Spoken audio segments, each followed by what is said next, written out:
My name is Emily Blossberg, and I was diagnosed with MS when I was 15 years old. My dad was diagnosed with MS when I was 2 years old.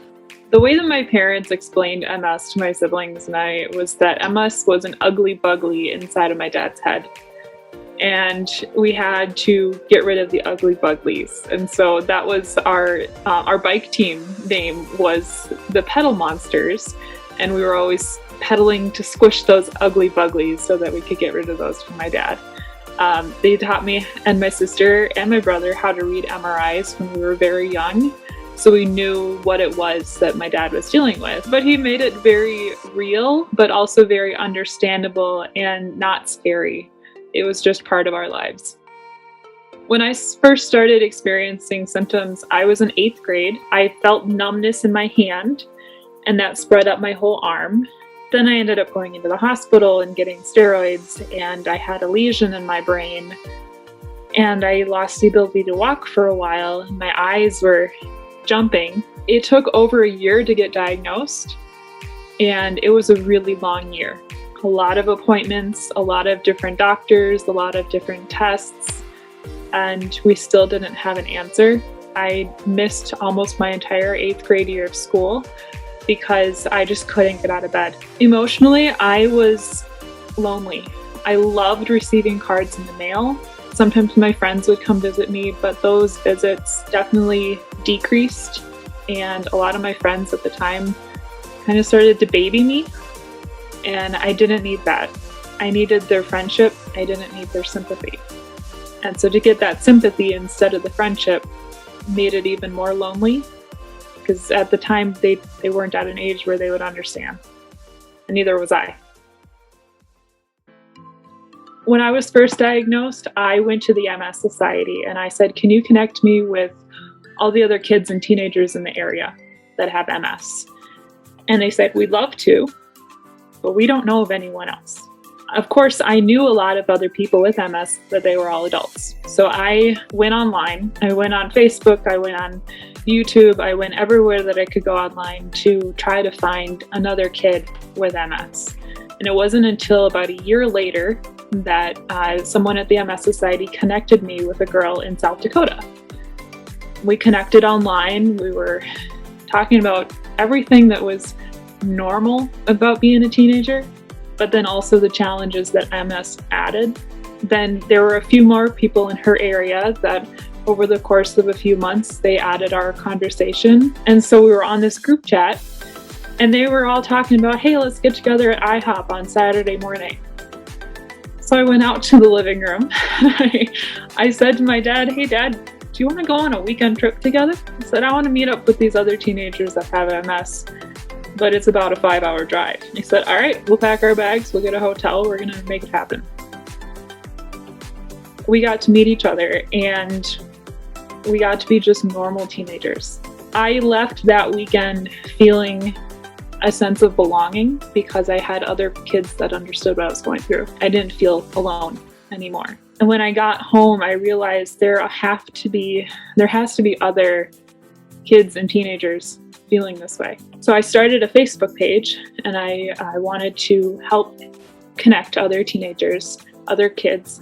I put a big map on my bedroom wall, and every time that I located a kid or a teenager, I would put a pin on the map. And when I saw a couple of pins close to each other, I would contact each of those individuals and I'd say, I found someone else in your area. Would you like me to connect them? And the answer was always yes. I am a knitter. I love to knit. I made my first sweater when I was 7 years old. When I was in 8th grade and my symptoms started, the yarn running across my fingers was painful because my nerves were so irritated.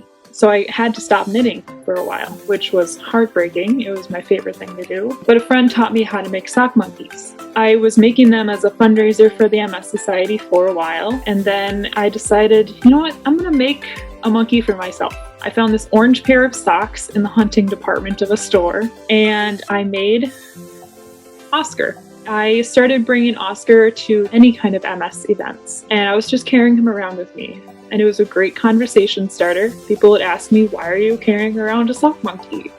And so it was a way of me to being able to tell my story. Someone suggested you should make a Facebook page for Oscar. I made it that day, and as I got more following, people were asking, can I have Oscar come visit me? My mom suggested at that point, how about you make smaller versions of Oscar? Our first Oscar buddy was sent out in December of 2015, and since then we've sent out over 500 of Oscar's buddies. They primarily go to children who have been diagnosed with MS, but they also go to those kids' supporters and children at heart. All of Oscar's buddies travel around the world to make sure the kids know that they have a community.